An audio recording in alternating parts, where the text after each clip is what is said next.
Hey, what is up, everybody? This is Stevie Breach coming to you here today. Today, we're going to be covering WWE's Elimination Chamber 2025. It's going to be coming to you from Toronto. I will tell you that this is the last roadblock on the way to WrestleMania 41 in Las Vegas. I have been on like a quest over the last year. When I really, told myself I was going to start watching WWE, because we were starting to plan the WrestleMania 41 trip to Las Vegas. And probably the biggest thing that you're going to spend money on, even at that time, before we really knew how much WrestleMania tickets were really going to be, is WrestleMania tickets. And I just didn't want to be the guy that bought the WrestleMania tickets, didn't really understand what was going on. I know every once in a while, I haven't done it in a while, but I've thrown on like one of the NXT pay-per-views when they come up, because it's a big show on a big night. And I'm like, man, that was some good wrestling, but I don't really know what the heck is going on, because I don't know any of the storylines. I really didn't know a lot of the people.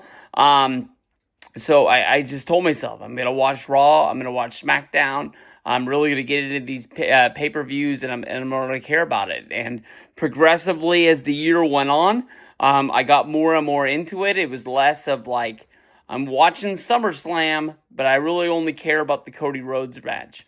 I kind of was like starting to get the undercard, starting to figure those guys out, and I'm pretty well back into this. I am loving every bit of WrestleMania.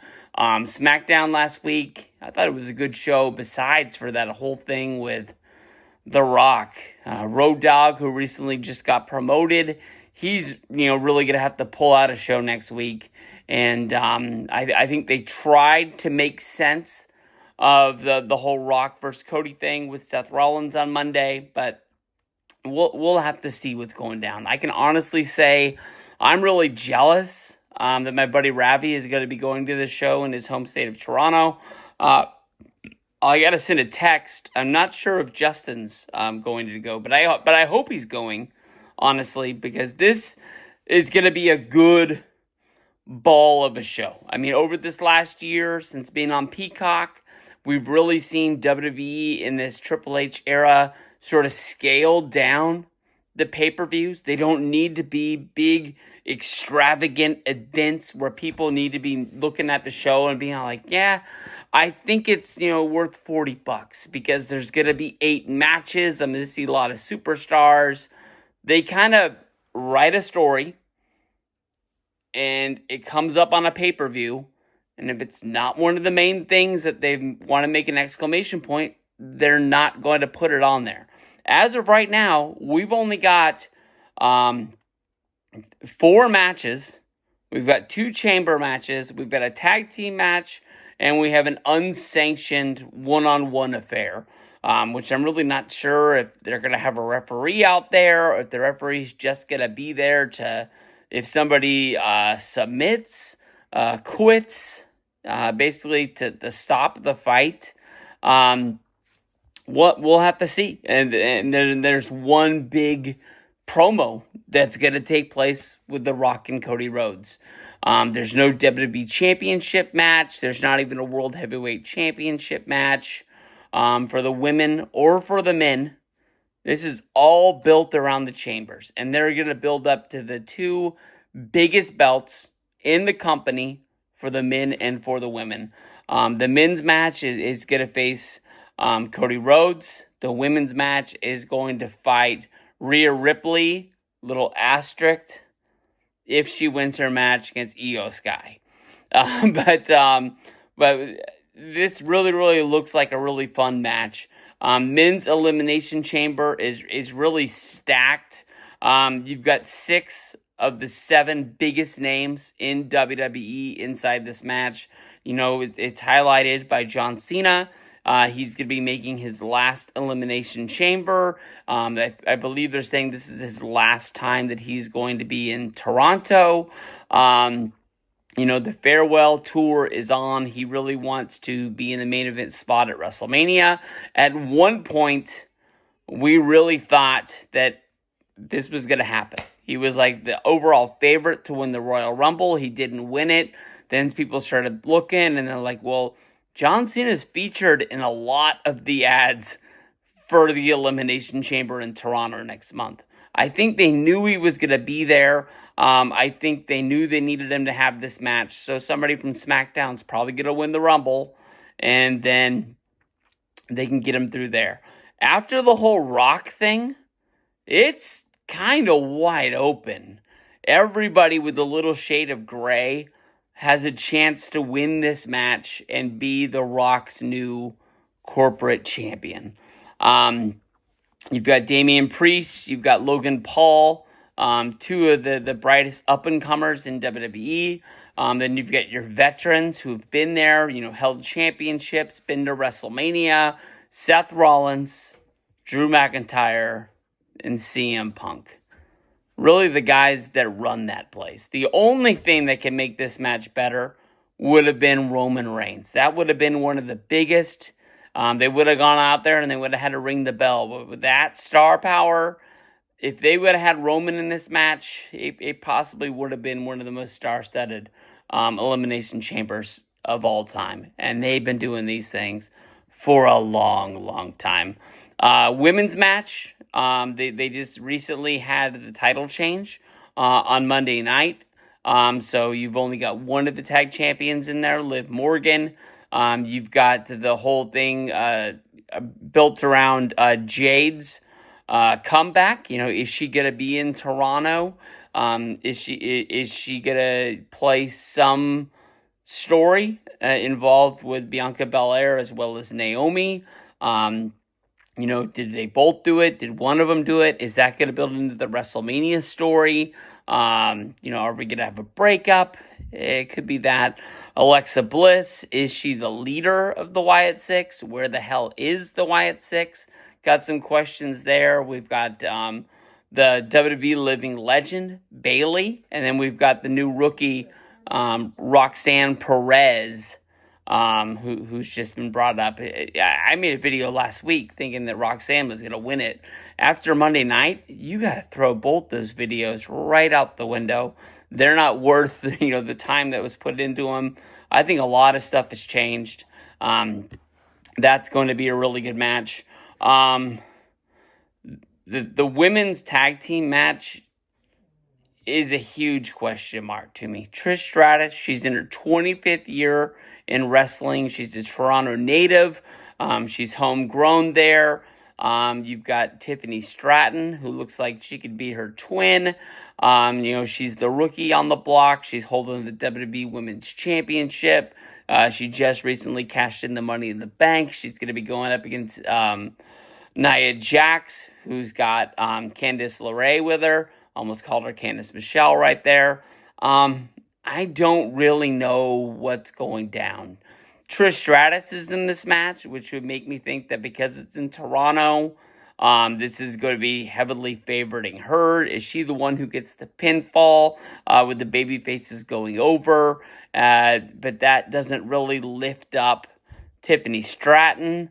Do we see like a chick kick, and that's followed by Stratton being able to get her submission, and then we see the baby faces, in a victor here? But I keep thinking the last time we saw Trish Stratus, she was a bad girl. She beat up her own best friend, Lita, to start a feud against Becky Lynch to prove who the baddest one of them all is. So, I'm not sure. I think this is kind of like her 25th year in wrestling. It's going to kind of pave it over for her to be, remembered as the ultimate good girl.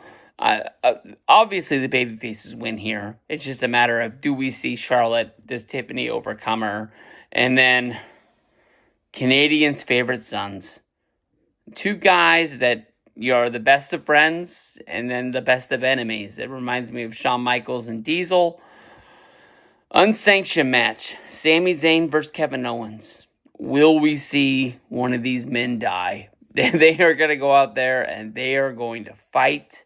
With the hijinks added of Kevin Owens, spying in on Sami Zayn's home life, and then Sami Zayn trying to go over and find out what the hell's going on, and ends up talking to Kevin's mom. This is the story right here. And I think they're going to go out there with the hometown Canada, and they're just going to beat the hell out of each other. I don't even really know where this match is going. I just really hope they have a match at WrestleMania against each other. But if they're going unsanctioned here, you can't just show up to WrestleMania 41 and have a singles match. So I don't know what they will add to this match to make it bigger or better. Maybe these guys go in their own separate directions. Maybe whoever wins this gets, can't, because next month is WrestleMania and we have all our belts all figured out, unless they're going to go after one of those mid-card women's belts. I'm not really sure where these guys go. I was thinking maybe they would go after a championship shots, but they wouldn't be able to get those until the month after WrestleMania. Not sure if they call that Backlash or not yet, but this is going to be a good show, guys. A real good show. Strap in. Saturday, March the 1st. It's going to start at 7 Eastern, 4 Pacific. Let's go. Ravi, I'm jealous, bro. Hey, what is up, everybody? This is Stevie Breach coming to you here today. We're going to be talking about the WWE's Elimination Chamber match 2025 in Toronto. It's going to be happening with Tiffany Stratton and Trish Stratus taking on Nia Jax and Candice LeRae. Honestly, in my mind, when you look at this Elimination Chamber pay-per-view, we're not seeing any of the singles championships. The only championship, honestly, that's going to be making an appearance on this show, other than Liv Morgan's WWE Tag Championship, is going to be Tiffany Stratton, your WWE champion, in a tag team match with Trish Stratus going up against who she's not even fighting at WrestleMania. That is the one biggest question I have about this match is why are they doing it? There's a thing in the back of my mind. Our WWE's Royal Rumble winner, Charlotte. Are we going to see her make her way into this match, making some sort of an alliance with Candice LeRae and Nia Jax, where we beat her down? Or is this just basically a way to lift Tiffany Stratton up? I know that her and Trish Stratus are pretty much twins inside of the ring, even though they're a 25-year wrestling difference, I guess you can say. Trish Stratus, having her 25 years of Stratusfaction in WWE since making her debut as a valet.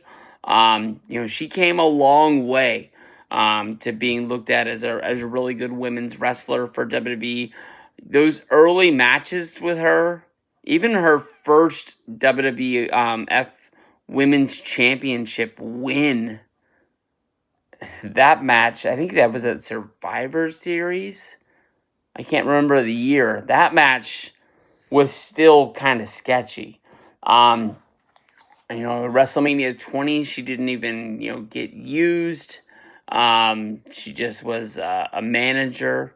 So it took a while for her to sort of get this persona. When her and Mickie James in WrestleMania 23, that was kind of like when Trish was at like the top of her game, and she really didn't even go that much longer. They handed it off to Mickie James. Her and Lita retired, and she was gone for a good while. She made sporadic appearances when they would be in Toronto. I remember her and John Cena teaming up, but overall, This has to be putting over the baby faces. I apologize to Nia Jax and Candice LeRae. There's not a ton to be said about them as a team. I'm not really sure if Trish is going to be the one that gets the light at the end of this, or they're going to find some way to shine it on Tiffany Stratton to make her a bigger star. I do have a big question mark about, Charlotte being involved in this match. But the only thing about Charlotte being involved is I don't see her being able to take out Trish as well as Tiffany Stratton, because then Trish is going to be wanting some ultimate revenge. And we saw them have a SummerSlam match, years back in Toronto a few years ago. So my overall guess is that we don't see Charlotte, buddy up next to Stratton until SmackDown next week. I think this is just overall babyface victory. Stratton and Stratus getting the win, and we pack our bags and get ready for WrestleMania. Hey, what is up, everybody? This is Stevie Breach coming to you here today. We're talking about the Elimination Chamber coming to you from Toronto, Saturday, March 1st. Talking about the Women's Elimination Chamber. It's going to be featuring Roxanne Perez, Bayley, Naomi, Bianca Belair, Alexa Bliss, and Liv Morgan.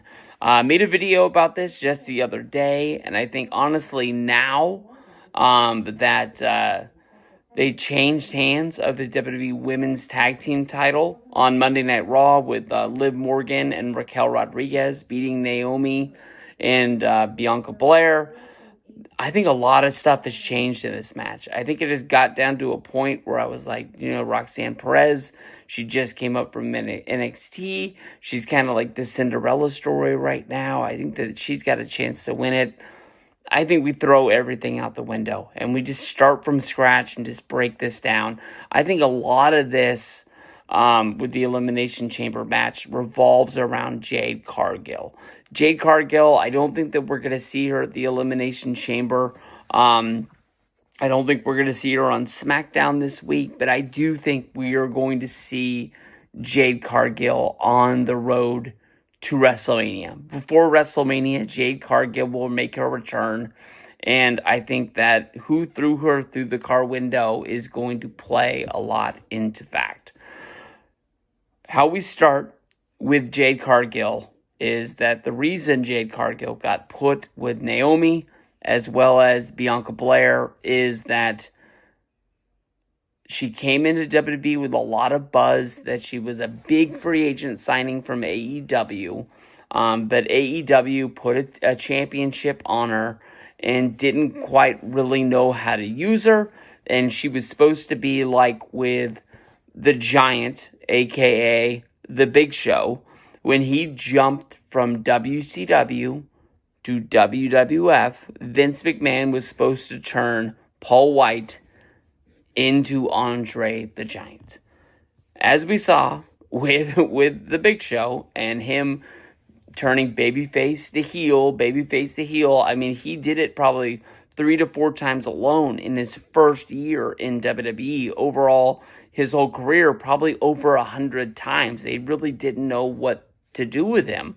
Somebody that looks so imposing, like they can beat up anybody on the roster. They don't need anybody help like Jade Cargill does.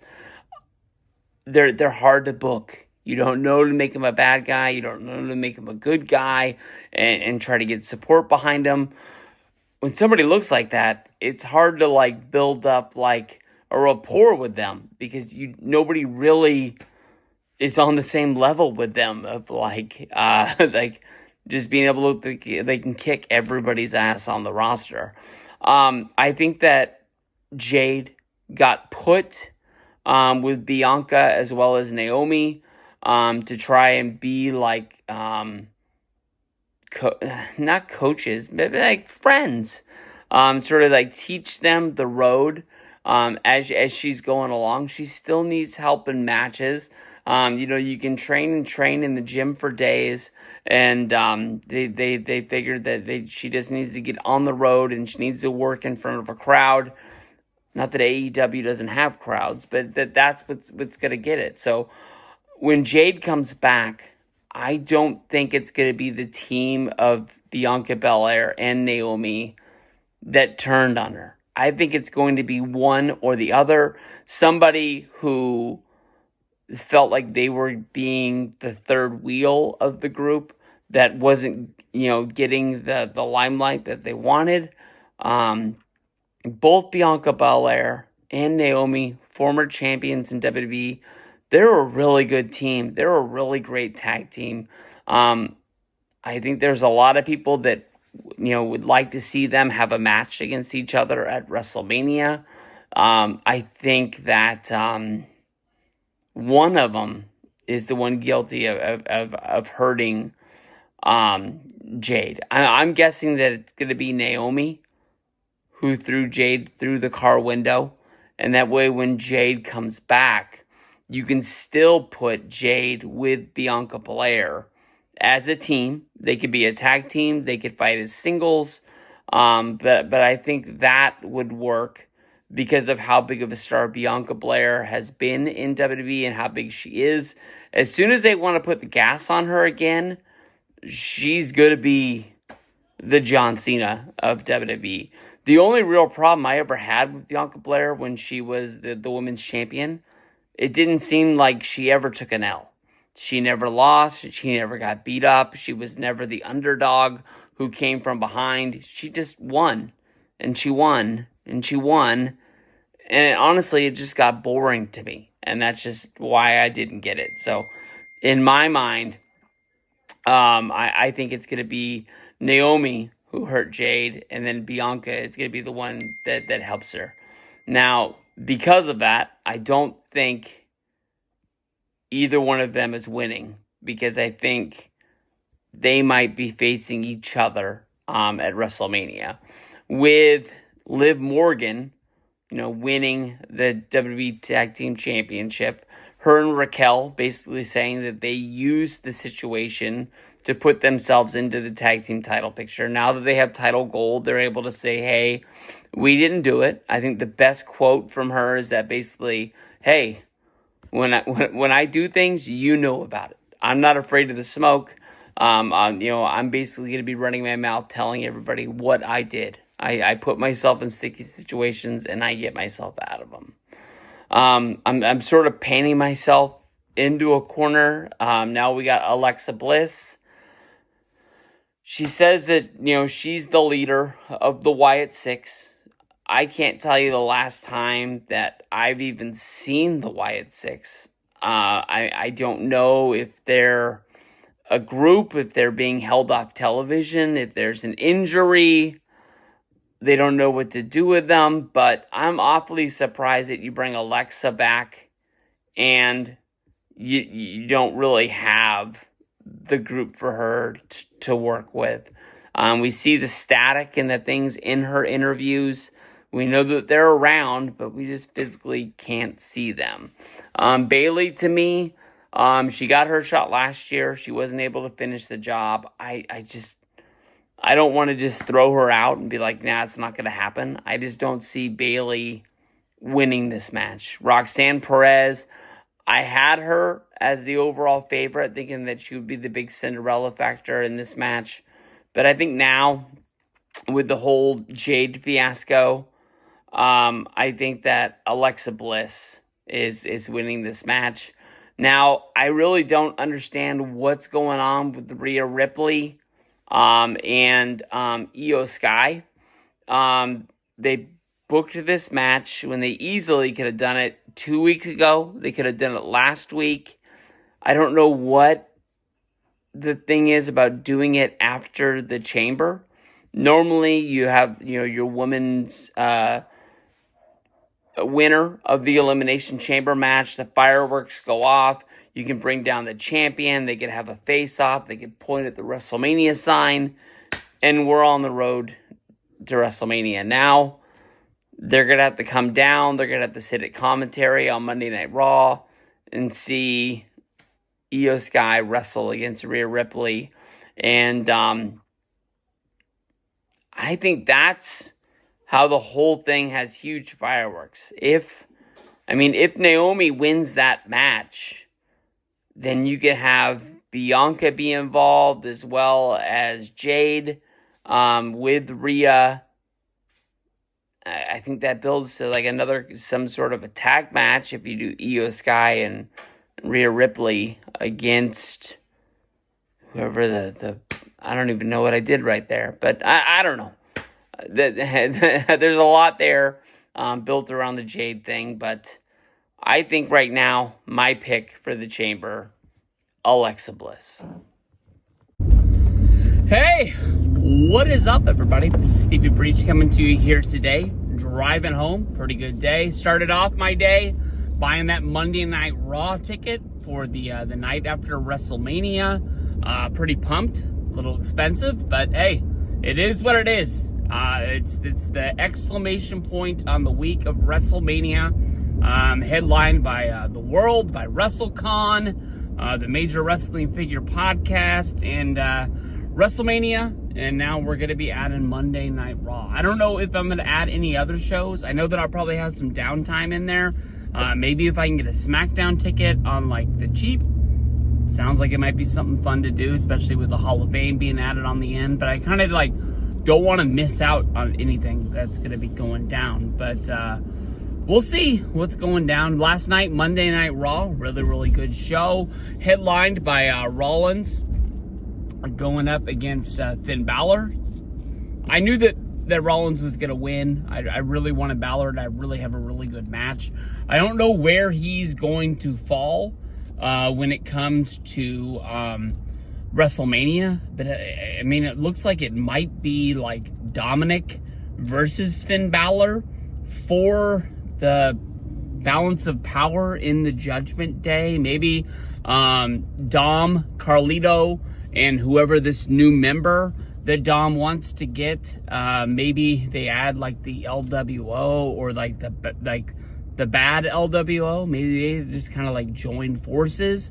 Not really, quite sure, but maybe they just beat the hell out of Finn, and that turns into being like the WrestleMania match. And I just want Finn to have a really good match. He's somebody that I really,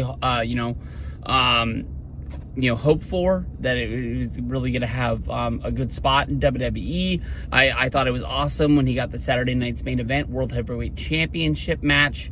I knew that wasn't going to turn out his way, but at least that he's in the World Heavyweight Championship picture. I thought that was freaking awesome. But last night, they added a match to Elimination Chamber, even though it's unsanctioned. We have two banged up guys going out to beat the hell out of each other. Sami Zayn wants a match against Kevin Owens. The last time we saw both of these guys, they were left dead inside of the ring. Whatever happened at the Royal Rumble in that ladder match for the WWE Championship between Kevin Owens and Cody Rhodes, that was a really weird finish, especially for the fact that Kevin Owens had asked Sami Zayn to be there ringside, and Sami Zayn came down during the match to check on Kevin Owens after like a big bump inside of the ring where it looked like he got mangled up in the ladders, and it looked like at that point he was dead. They continued to have the match until like he was dead on the outside around the announce table. And when Cody was climbing the ladder, he kept looking back like he thought Kevin Owens was going to make the comeback. He looked back like he thought Sami Zayn was going to, toss him off the ladder and make the save. It looked like a whole lot. And then word came out after the show that Cody was hurt. So maybe like Cody told Sami not to do it. So I really thought that was going to focus in on something in the Elimination Chamber. And then Kevin Owens I don't even think Kevin Owens had a match to qualify for the Chamber. Sami Zayn didn't beat CM Punk on Monday Night Raw, so he didn't qualify. And at that point, this was the night after the Rumble, Kevin Owens comes down, even though he's battered and bruised, cut up, huge black eye. He had like a huge black eye like a week later when we heard from him, making a video from his car.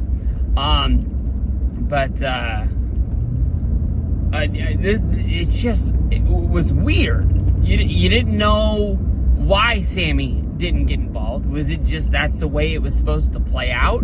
Then why was Cody kept looking back when he was climbing the ladder? Cody'd say, hey, I just need to get that belt. We need to get out of here because I'm hurt. When Kevin had his head stuck in the ladder, was he saying like he didn't know how bad he was hurt and he was maybe already thinking that he was going to miss time, so just like Let's not do the storyline ending. We just need to get out of here. Very, very weird. And now these guys are going to go out and have a singles match. That's not even a match. It's just an unsanctioned beatdown. My girlfriend asked me once, the match was said and done, and then they went to commercial. She's like, well, what does unsanctioned mean? And I was like, it kind of, means a lot, but at the same time, it doesn't really mean anything. Because it's like a no-holds-barred match. So you really just need, like the referee there. Because I think in an unsanctioned match, it's not pinfall. I think it's either like submission, or it's like a, almost like a can't answer the bell situation. You just beat somebody's ass so bad that they can't answer the 10 count. I don't think it's just like you pin the guy in the middle of the ring, because even if it's unsanctioned, that's just a match. That doesn't really make a lot of sense.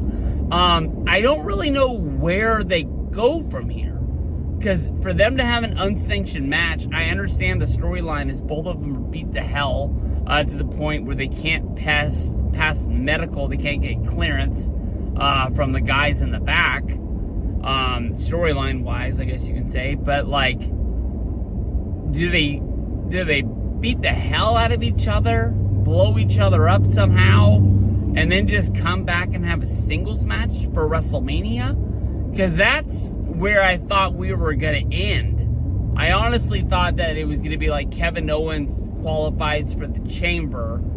He's going to tell Sammy, like, you need to really fucking help me this time. You were nowhere to be seen. And at that point, Kevin, calls out Sammy, beats the hell out of him, and then we're on for a singles match.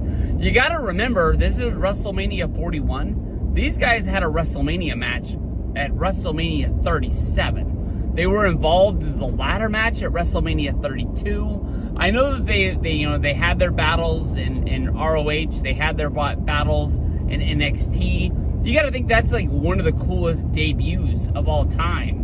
Is that like Kevin Owens is hyped up. They're talking about the fact that him and Sammy, they used to be friends. They came up together. They're there for each other. That show, Kevin Owens wrestles in the opener. He wins his debut. Sami Zayn comes out. He beats Neville for the NXT championship in the main event. And it's like everybody's like coming out of the back to like congratulate him. Kevin Owens just beats the hell out of Sami Zayn, throws him on the ring apron, leaves him land, and we're set up for Kevin Owens versus Sami Zayn for the NXT championship at the next takeover. And that's, of course, when Kevin Owens kicks his ass then and takes that belt. I know that they fought, I can't remember what show it was, but I know it was 2016. They had a match, even though they were drafted to different brands. They still did it one more time. Fight forever, even though this might be the last time. Even then, we knew this wasn't going to be the last time. You can't keep these guys away from each other. But, I mean, we've seen them. I really thought that at the Rumble, I thought that Sammy was going to help him, because Kevin Owens always has this way of, like, just warping the mind of Sami Zayn. Like, they go way back. They're friends. He has to help them. And he just becomes the henchman that, like, falls in, like they did when they wanted to, disrupt SmackDown, and they were trying to take down Shane McMahon, and that turned into, like, what the hell was that thing? The Hell in the Cell match. That's what it was. When Shane came flying off the top, but Sammy came and pulled Kevin Owens out of the way at the last second to save him. But I don't know, man. I keep trying to picture in my mind, like, do these guys just go out there, beat the hell out of each other, they have a match, and then one of them is gonna fight? They're on different brands, right? I'm still mixed up on who's on what show. I think that the portal thing is still open for people to jump around, but only a few people. Like AJ, they said, hey, you're on Raw now. Damian Priest, you're on SmackDown now. Like, there's a few people where they've like said this is where they're going to be, but I think it's still open for people to jump. So I thought that Owens was a SmackDown guy and Sammy was a Raw guy. Like, does one of them just fight for the Intercontinental? Oh, they're probably gonna. They looked like they were gonna do Braun versus AJ. That's what they were setting up. So, like, does one of them fight against Nakamura for the U.S. belt? And they just like, hey, we had a hell of a match at the Chamber. Are they just like a tip of the hat to our fellow Canadians? Like, this is the best match that we can give them to emphasize the two Chamber matches that's going to keep people excited for the whole night. I don't know. I mean, that's why we watch the show. But I think sit back and relax, watch this one at the Chamber, because we all thought this was going to be a WrestleMania match. So they got something cooking to get this to us early, and whatever they're doing, it's going to be good. So we'll have to wait for KO Mania to see what he does at WrestleMania 30. No, fuck, where was I? I was in the time machine right there. WrestleMania 41 in Vegas, but he normally doesn't get left out. He's always normally in some sort of a match that means something that matters. So peace out, guys. See y'all down the road.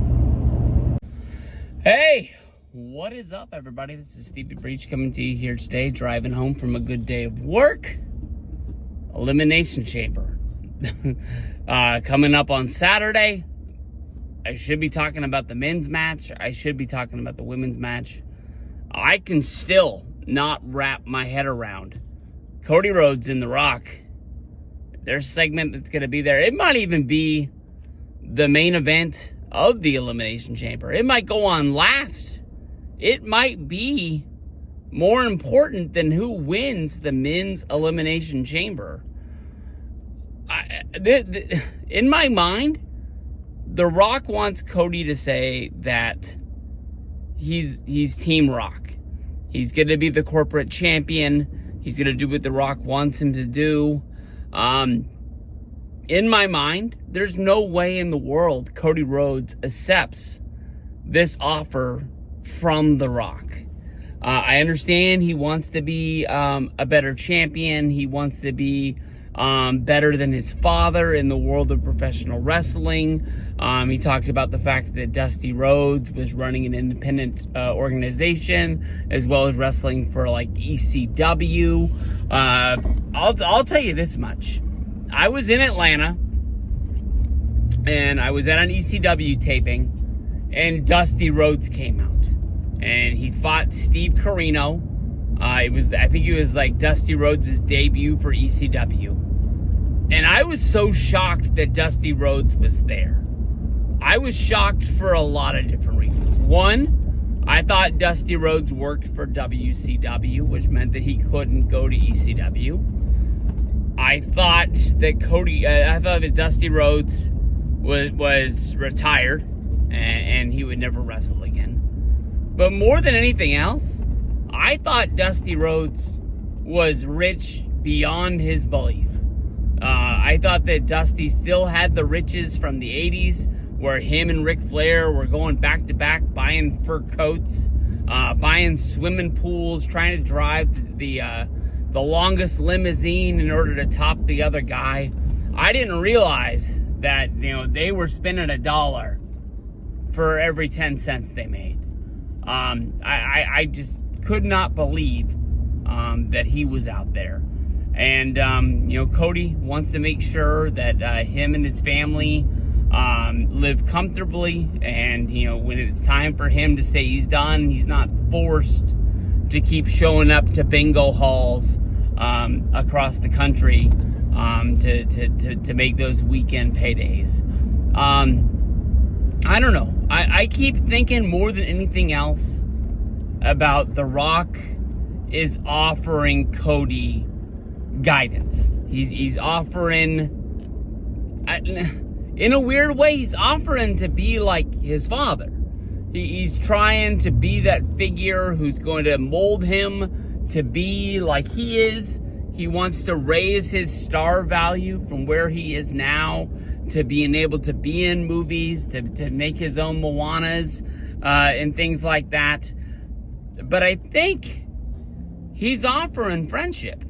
And to me, I go back to that promo with CM Punk before the Royal Rumble. And they were going back and forth. And at one point, Cody asked CM Punk, "Are you my friend?"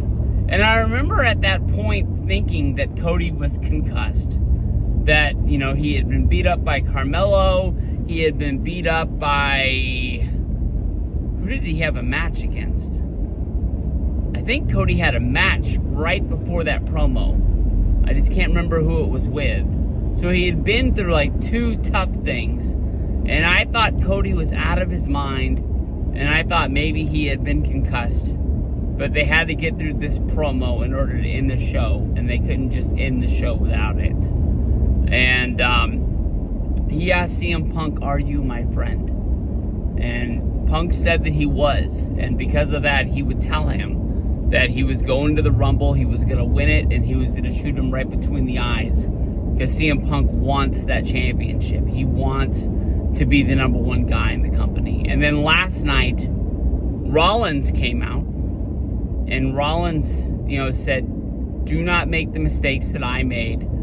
Do not give up everything that I did for you in order to push you in this situation." Talking about WrestleMania last year where he came down. He was even in the Shield gear, much like he was in that Royal Rumble match against Roman years before. Just being the Shield for Cody to take him out. Cody has friends. But in this world where he's being tugged from one place to another, he was on Raw last night. He wasn't even advertised. I wonder if they put Cody on Monday Night Raw because of the questions that so many wrestling fans had. Whoever, you know, tweeted out their thoughts, put them on Facebook, made YouTube videos.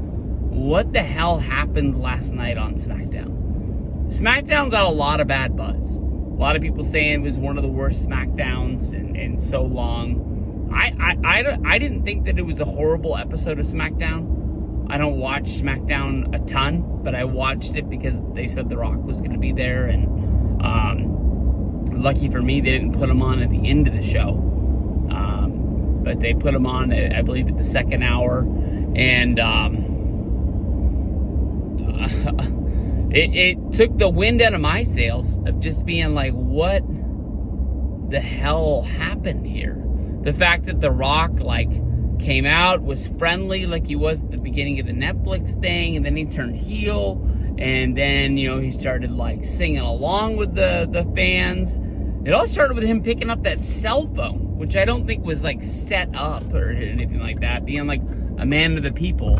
But, like, it kind of showed you, like, who he is. But then he's like, don't sing along with The Rock, and he told some girl in the crowd she had syphilis on her lips, and she like jumped up like, "Yeah, The Rock said I had syphilis."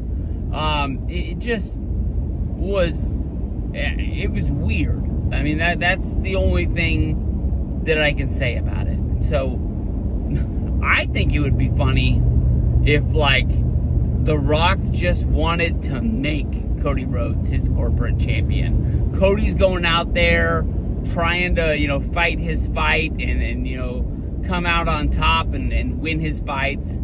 And, like, The Rock's, like, telling Triple H, like, "Hey, Cody's going to be our champion for the next 3 years. He needs to be our billboard guy. He can't lose." And, like, Triple H is coming down there trying to cheat for Cody. Cody doesn't want his help. So he's having to fight his fight, the same time trying to fight Triple H off. Much like, you know, Money in the Bank 2011 with John Cena did not want John Laurinaitis and Vince McMahon's help. That he was like, this match is going to be one-on-one, it's going to be fair, it's going to be down the line. That's the same way that Cody could be doing it. They could be doing it night in and night out. And maybe they appoint somebody, like they get their own, like, corporate Kane, who's on the normal roster, who can be there, who does it on house shows. That I think house shows with that gimmick would be just totally beyond the point funny. But I mean, the only positive reason I could see Cody accepting this is like for him to turn heel. Then you get like a the Rock trying to mold him. The Rock can't be his manager. It would have to be like via satellite, like 90% of the time. Maybe he'll be in his corner at WrestleMania, but he wouldn't be at his corner like week in and week out. I was about to say on Raw, but Cody's a SmackDown guy. I don't see him showing up to SmackDown each week to try and be with him. He did it last year. I mean, on the way to 40, I'll tell you that much. He was there almost every week, and almost everything that Roman did, The Rock was there with him. And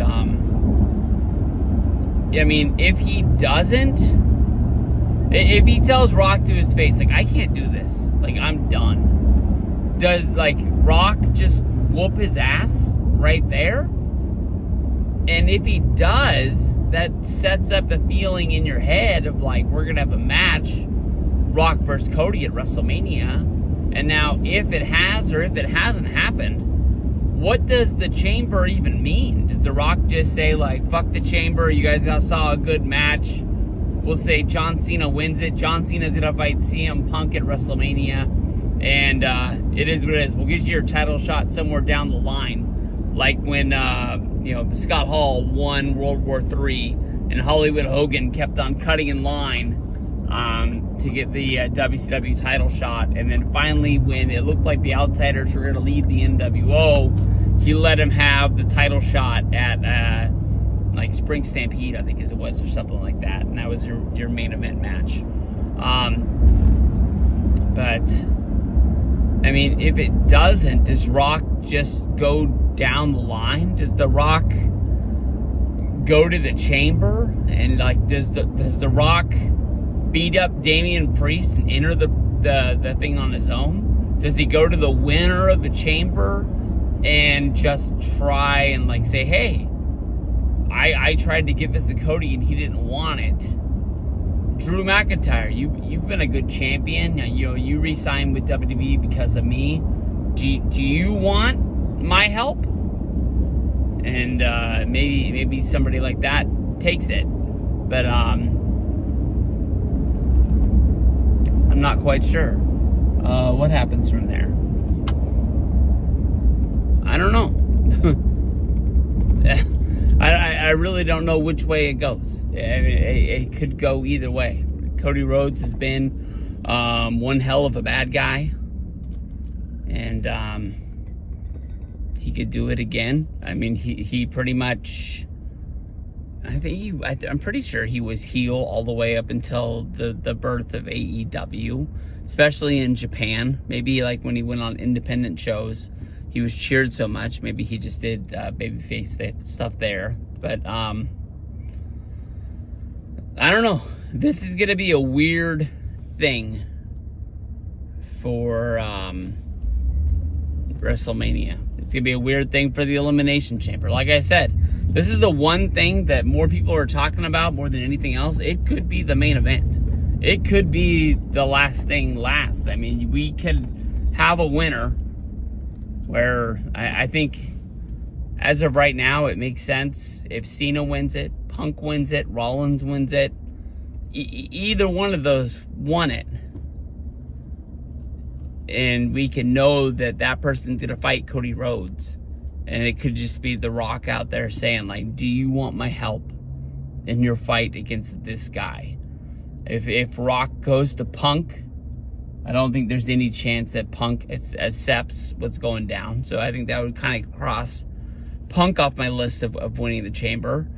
If he goes to Rollins, I think that Rollins might be so hungry for the championship that I think he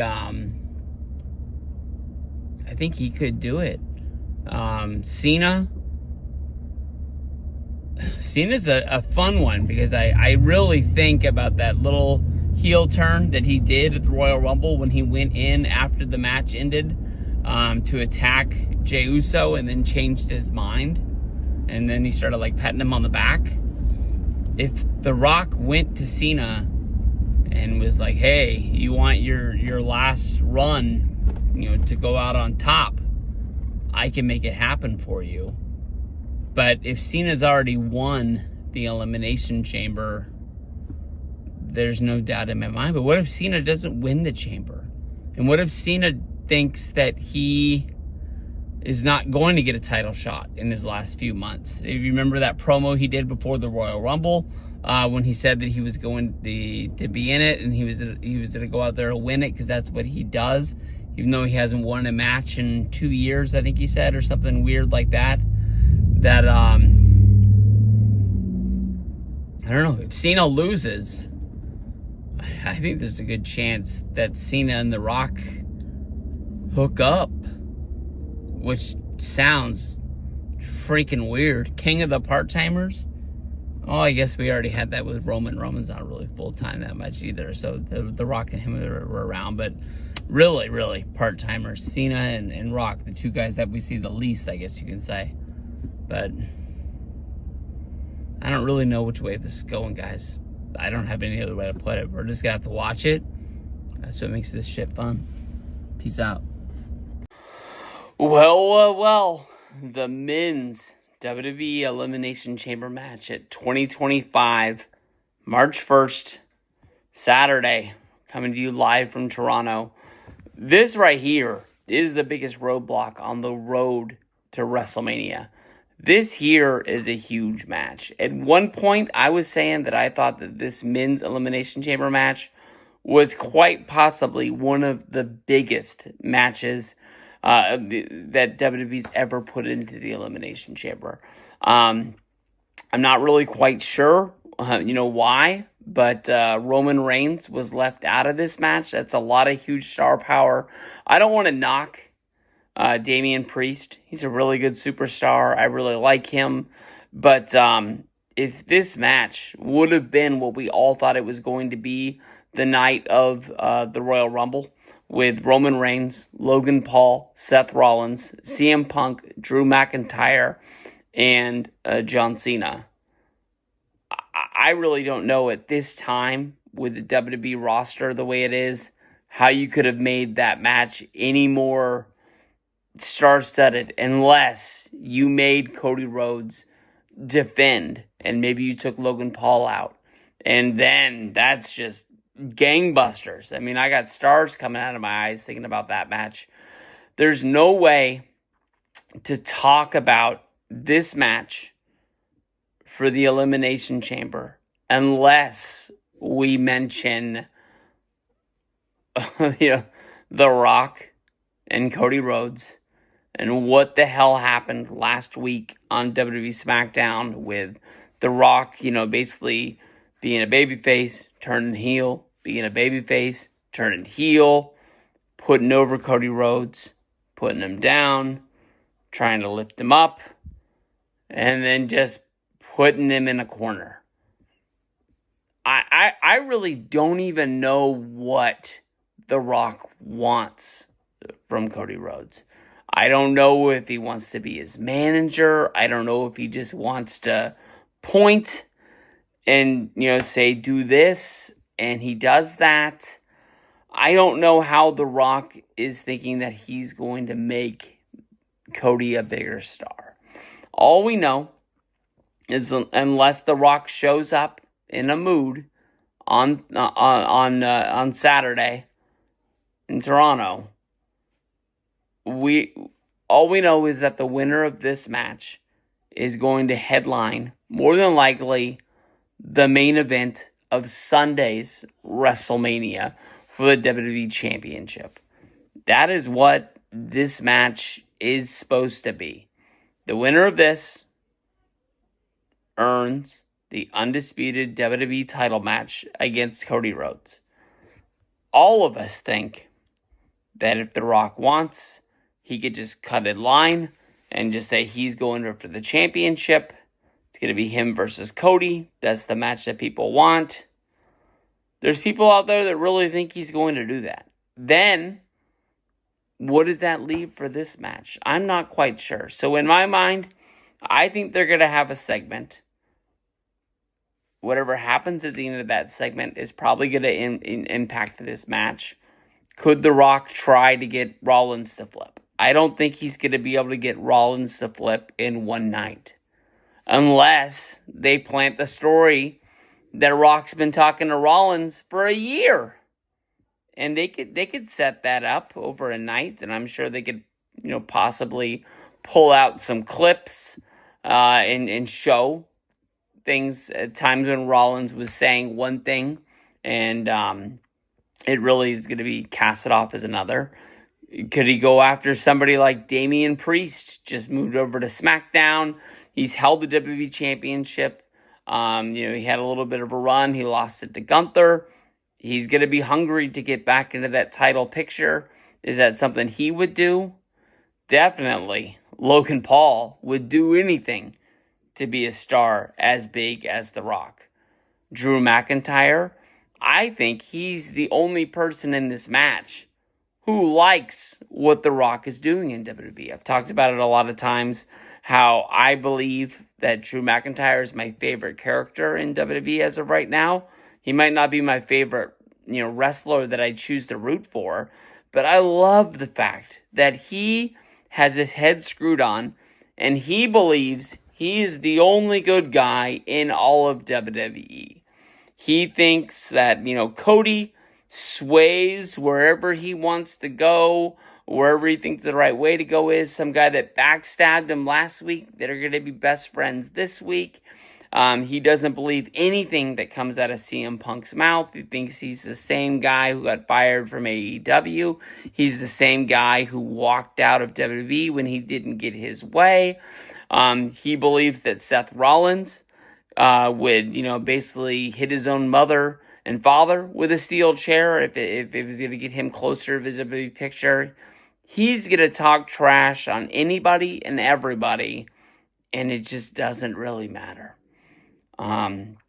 So the only guy I don't think The Rock could get to is John Cena. But John Cena wants this picture-perfect ending to his WWE career. We saw it for a brief moment at the Royal Rumble. I think that's going to be the overlying story of John Cena this year, is so many of us want to just do what John Cena did forever and just feed him the WWE Championship. Here's another win, John. Here's another win. Because when we were all watching wrestling 2010 through 2014, roughly, John won everything. It didn't matter the odds. It didn't matter what was stacked up against him. Cena just went out there, handled business, got the win, and that was all she wrote. So if John doesn't win this match, I think he's going to be down in the dumps like he was after WrestleMania 28. And he's honestly going to believe that promo that he gave us on the Raw debut on Netflix, that he hasn't won a match in 3 years. He's just here to, wave and say hi to the babies and, try to bring as many people back to wrestling and sell as many T-shirts and different NFL team colors that he can along the way to pad his pockets as well as WWE's and say, thank you very much. I'm going off to make movies. Hopefully you guys will go see him. I don't know. I think that we could get the closest to seeing John Cena turn heel this year. I don't think it's going to happen. But honestly, I really think that that we could. When it comes down to this match, I mean, I feel bad for Damian Priest. He's going to be the first guy that I take out. Somebody has to be the first guy eliminated. I've also said that if Drew and Damian Priest are going to have a match at WrestleMania, at one point, a few weeks ago, that was the direction everybody thought they were going. I think Damian Priest would eliminate Drew McIntyre first, right off the bat. a lot like Edge got eliminated from the Chamber, and he at first so fast that everybody on the SmackDown roster was laughing at him, and then when it was time for the Raw Chamber at the end of the show, Edge showed them all. Came out there, jumped Kofi Kingston, jumped into the pod, started the match, and he won it. And by the end of the night, he was the new champion. Could The Rock take out Damian Priest, add himself into this match to make sure that he goes on to win it?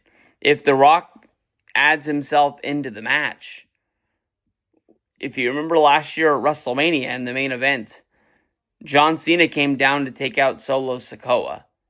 The Rock came down and took care of John Cena. I understand it was the end of the match. They were not the main story of the match. They were just trying to time it out that it all made sense, but Cena didn't even put up a fight. It was almost like he knew he lost from the second that they had the stare down, and it was all over. That was all she wrote.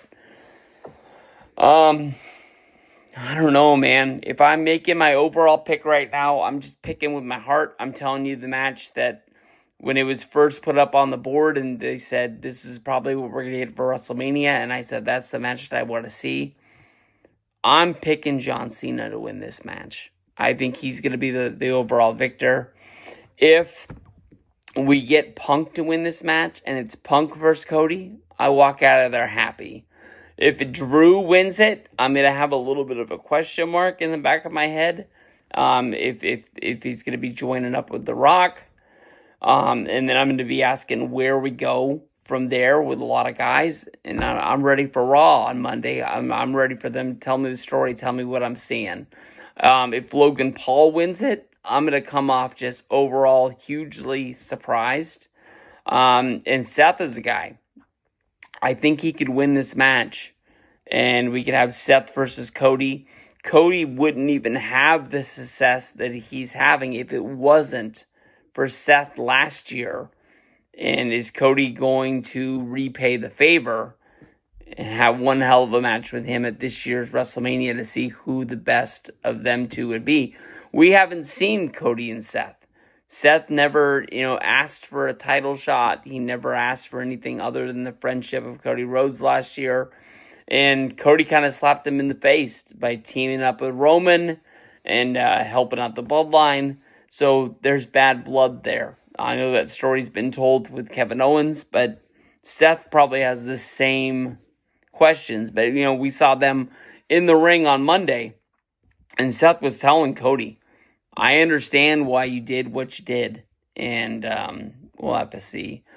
I'm hoping tomorrow, SmackDown, I hope we see John Cena. He's unannounced. There's no picture. There's nothing put up on the website. But I hope he makes the trip over from Turkey. He's already there, so I'm hoping he just shows up one night ahead of time, and we get a little bit more added to the story. But as of right now, Cena's my winner. Going to WrestleMania versus Cody. But, damn, we got to see what the hell's cooking with Cody and The Rock.